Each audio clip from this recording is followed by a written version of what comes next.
Hi welcome to Suman TV. So చాలామంది ఇప్పుడు savings అని ఇన్వెస్ట్మెంట్స్ అని మనీ ఎలా సేవ్ చేసుకోవాలని సతమతం అవుతూ ఉంటారు. వాళ్ళందరికీ ఫినాన్షియల్ అడ్వైజర్స్ కానీ ఫినాన్షియల్ ప్లానింగ్ మాత్రం వెరీ ఇంపార్టెంట్. ఇప్పుడు చేస్తున్న వీడియోలో అటువంటి డౌట్స్ అండ్ క్లారిఫికేషన్స్ క్లియర్ అవ్వడానికి మనతో పాటు ఉన్నారు Vasu Challa garu, CEO of happy coin and financial advisor. Hello Vasu garu. So చాలామంది స్టడీస్ అంటే ఆల్మోస్ట్ 20-21 ఇయర్స్కి కంప్లీట్ అయిపోతే అప్పటి నుంచి ఎర్నింగ్ స్టార్ట్ చేస్తారనమాట యంగ్స్టర్స్. 20 to 30 ఇయర్స్లో ఎలా ఉంటుందంటే వాళ్ళకి ఎక్కువ ఎర్న్ చేయాలి, ఎక్కువ స్పెండ్ చేయాలి, అలాగే ఎక్కువ సంపాదించేసేయాలి ఉంటుంది. సో వాళ్ళకి మేనేజ్మెంట్ అడ్వైజెస్ ఏంటి, money management advises? 20 to 30 years అనేది the most important and crucial stage for money management యాక్చువల్గా. ఇప్పుడు ఏమవుతుందంటే 20 ఇయర్స్ వరకు వాళ్ళ ఫాదర్ కంట్రోల్లోనే మదర్ కంట్రోల్లోనే ఉంటారు. ఓకే, డబ్బులు అనేవి చూడరు, చూసినా ఎవరినో ఒకరిని అడగాలి అంతే తప్ప వాళ్ళకి ఆ ఓన్గా మనీ అనేది ఉండదు. సో ఫస్ట్ జాబ్ రాగానే మేబీ అది 20,000 అయినా 10,000 అయినా 50,000 అయినా వాళ్ళకి ఒకేసారి ఫ్రీడమ్ వస్తుంది అండ్ లాట్ ఆఫ్ మనీ అనేది వాళ్ళు చూస్తారు. ఓకే, సో ఈ మనీ అనేది వాళ్ళకి అంటే ఇక్కడ 2 kinds ఆఫ్ పీపుల్ ఉంటారు. ఒకటి చాలా ప్రెషర్స్ అంటే చాలా లో బ్యాక్గ్రౌండ్ నుంచి వచ్చిన వాళ్ళు ఒక కైండ్ ఆఫ్ థింగ్ ఉంటారు. రెండోది హై బ్యాక్గ్రౌండ్ నుంచి వచ్చి కొంచెం పాష్గా ఉండేవాళ్ళు రెండో వాళ్ళు ఉంటారు. ఈ లో బ్యాక్గ్రౌండ్ వాళ్ళు ఏం చేస్తారంటే మోస్ట్ ఆఫ్ ద మనీ ఇంటికి పంపించేయడానికి ట్రై చేస్తారు, ఇంటికి పంపించేసి వాళ్ళకి సపోర్ట్ చేస్తారు. హై బ్యాక్గ్రౌండ్ వాళ్ళకి అసలు అవసరమే లేదు కాబట్టి ఇంక స్పెండింగ్ అనేది హ్యూజ్ లెవెల్లో ఉంటుంది. Okay, so what ever it is, A category అయినా 1 to 2 ఇయర్స్ తర్వాత మీడియం లెవెల్కి వెళ్తారు. ఆ మీడియం లెవెల్లో ఏముంటుందంటే ఒక బైక్ ఒకటి ఉండాలి అండ్ కుదిరితే కార్ కూడా ట్రై చేస్తూ ఉంటారు. ఒక మంచి యాపిల్ ఫోనో లేదంటే శాంసంగ్ ఫోనో మంచి 50,000 అండ్ ఏవో ఒక మోడల్ ఒకటి ఉండాలి.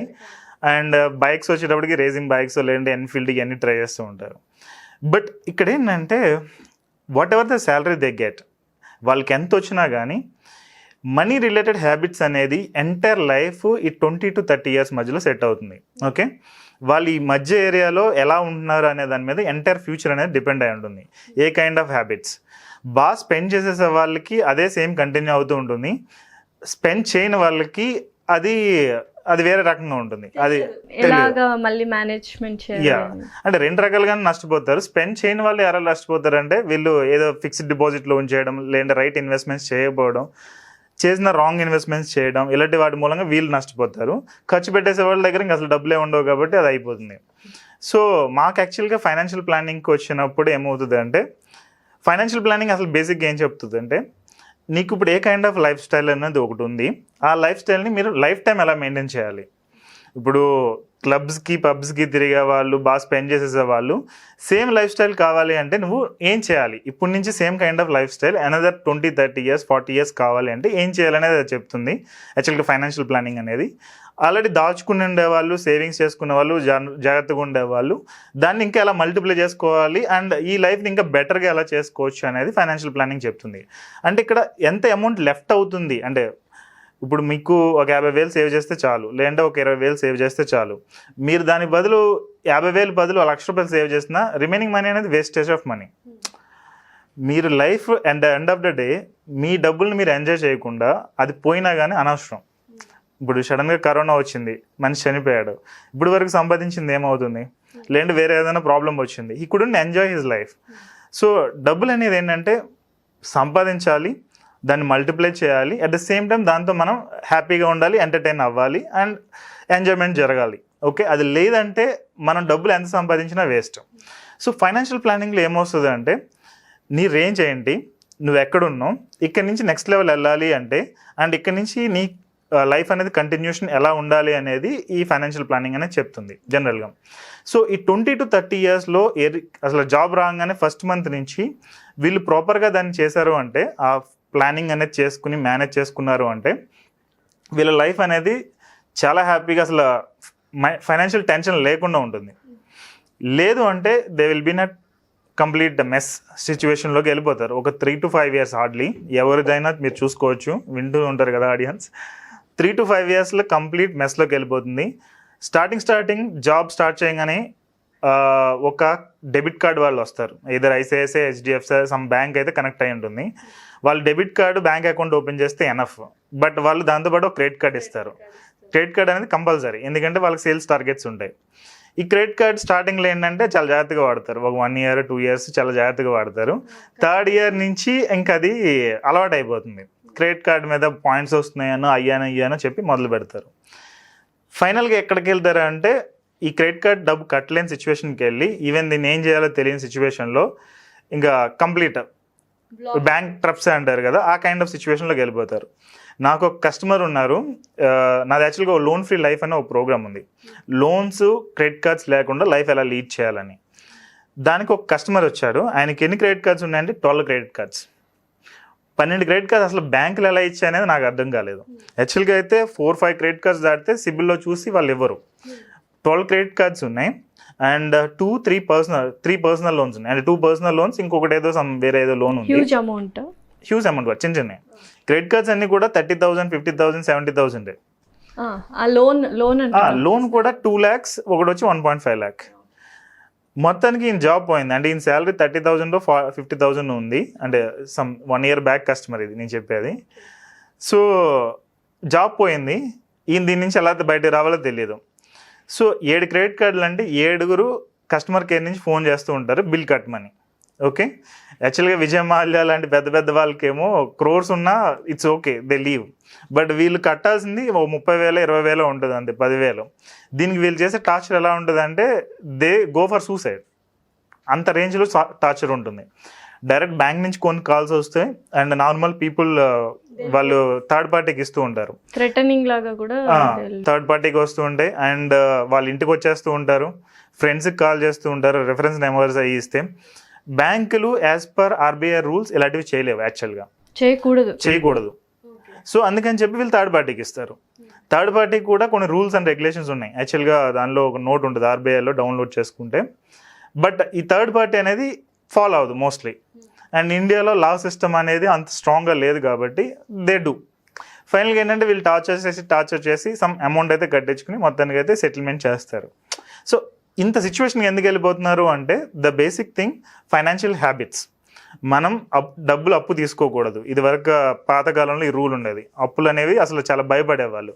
ఇప్పుడు ఏంటంటే అసలు జాబ్ రాగానే క్రెడిట్ కార్డ్ వస్తుంది, ఇంకో 1 yearకి లోన్ వస్తుంది, ఇంకా ఏదంటే అది చేయొచ్చు. సో ఈ 20 to 30 years ఉన్న వాళ్ళు easy target for banks, credit card companies, ఇంక వేరే ఏమైనా యాప్స్ ఉంటే యాప్స్కి, లోన్స్ ఉంటే లోన్స్కి, వాట్ ఎవర్ ఇట్ ఈస్, వీళ్ళు ఈజీ టార్గెట్. వీళ్ళు దీన్ని ప్రాపర్గా మేనేజ్ చేసుకోలేదు, స్ట్రిక్ట్గా లేరు అంటే ఫైనాన్షియల్గా వీళ్ళని వీక్ చేయడం అనేది ఈ కంపెనీస్కి పెద్ద విశేషమేం కాదు. సో ఫైనల్లీ కొలాప్స్ అవుతారు. ఇక్కడ ఏంటంటే they have to choose one good financial planner near by, and వాళ్ళు చెప్పేది వీళ్ళు ఫాలో అయ్యి దాన్ని ప్రాపర్గా మెయింటైన్ చేసుకుంటూ వెళ్ళారు అంటే then that will be good. So మరి ఆ 12 క్రెడిట్ కార్డ్స్ స్టోరీ ఏమైంది, ఎలా? 12 క్రెడిట్ కార్డ్స్ ఆయన సెటిల్మెంట్ చేశాడు, అంటే ఒక 5 దాకా సెటిల్ చేశాడు, ఇంకా రిమైనింగ్ అనేది ఆయన సెటిల్ చేయలేకపోయాడు. దెన్ మేము దానిలో ఇన్వాల్వ్ అయ్యి సెటిల్ చేసామన్నమాట. అంటే మా లాయర్ ఉన్నారు, లాయర్ ఆయనతో మాట్లాడి మొత్తానికి లైక్ బ్యాంక్స్తో డీల్ చేస్తారన్నమాట. ఈయన కాల్ రాగానే ఈయన లాయర్కి ట్రాన్స్ఫర్ చేయాలి కాలు, ఈయన మాట్లాడి దాన్ని క్లోజ్ చేస్తాడు బార్గెన్ చేసి. సో ఆ కైండ్ ఆఫ్ థింగ్ సెటిల్ చేసాము. అంటే ఇది చిన్న లోను, యాక్చువల్గా మేము చేసే అన్నీ కూడా 50 lakhs అండ్ అబోవ్ మేజర్గా ఉంటాయి. 5 lakhs 10 lakhs లోన్స్ కొన్ని చేస్తుంటాం. అండ్ చాలా వరకు ఒక అమౌంట్ వచ్చి ఒక ఫర్ ఎగ్జాంపుల్ 50,000 శాలరీ వచ్చింది మిడిల్ క్లాస్ పీపుల్కి, 20 to 30 years వాళ్ళ లోపు, 40 or 50, ఎంత పర్సెంటేజ్ మనం ఖర్చు పెట్టవచ్చు, ఎంత పర్సెంటేజ్ మనం సేవ్ చేసుకోవచ్చు, పర్సెంటేజ్ వైజ్ ఏమైనా ఉందా? If you don't want to retire early, 25% అనేది దట్స్ గుడ్ అమౌంట్. అంటే మనం పడిపోకుండా బ్యాలెన్స్డ్కి వెళ్ళడానికి మినిమం 25% అమౌంట్ అనేది మనం సేవింగ్స్ అండ్ ఇన్వెస్ట్మెంట్స్ చేసుకుంటూ వెళ్ళాలి. నేను ఒక 10 yearsలో రిటైర్ అయిపోవాలి, లేదంటే 15 yearsలో రిటైర్ అయిపోవాలంటే అట్లీస్ట్ 50% ఆఫ్ ద అమౌంట్ అనేది మనం సేవింగ్స్ ఆర్ ఇన్వెస్ట్మెంట్స్ చేసుకుంటూ వెళ్ళాలి. బేసిక్గా it should go to investments. సేవింగ్స్లో కూడా అవ్వదు అది. ఇన్వెస్ట్మెంట్స్కి వెళ్తే 50 to 60%, కుదిరితే 75%. ఎందుకంటే అంతకుముందు అసలు ఏమీ లేనప్పుడు వీళ్ళు 5,000 6,000 సర్వైవ్ అయిన వాళ్ళు ఒక 20,000 శాలరీ వస్తున్నప్పుడు ఎందుకు సర్వైవ్ అవ్వలేకపోతున్నారు? Mind set. సో 50,000 శాలరీ వచ్చినప్పుడు ఎందుకు సర్వైవ్ అవ్వలేరు? సో అది కొంచెం స్ట్రిక్ట్గా పెట్టుకుని మనం కొంచెం కాంప్రమైజ్ అయ్యి కొన్ని లైఫ్ స్టైల్లో వాటిల్లో కొంచెం లేట్గా స్టార్ట్ చేస్తే that's enough. So best option అంటే ఎందులో ఇన్వెస్ట్ చేయొచ్చు ఈ 20 to 30 years వాళ్ళు? ఏ కైండ్ ఆఫ్ ఇన్వెస్ట్మెంట్ చేస్తే బెస్ట్ ఆప్షన్ అవుతుంది? 20 to 30 years అంటే ఇన్వెస్ట్మెంట్స్కి వచ్చేటప్పటికి దెర్ ఆర్ మల్టిపుల్ ఆప్షన్స్ యాక్చువల్గా. ఇప్పుడు ఇదివరకు ఫిక్స్డ్ డిపాజిట్స్ అంటే సేఫ్ అని అన్నారు కదా, నా వ్యూలో అంటే నేను సేవ్ చేసుకున్న దాని ప్రకారం నాకైతే మ్యూచువల్ ఫండ్స్ అనేది సేఫెస్ట్ ఆప్షన్. ఓకే, బట్ ఆ టెన్యూర్ అనేది కరెక్ట్ ఉండాలి. అంటే 5 years 10 years 3 years అనేది టెన్యూర్ని బట్టి మనం ఫండ్ సెలెక్ట్ చేసుకోవాల్సి ఉంటుంది. చేసుకుంటే మ్యూచువల్ ఫండ్స్ కంటే సేఫెస్ట్ ఆప్షన్ ఇంకోటి లేదు.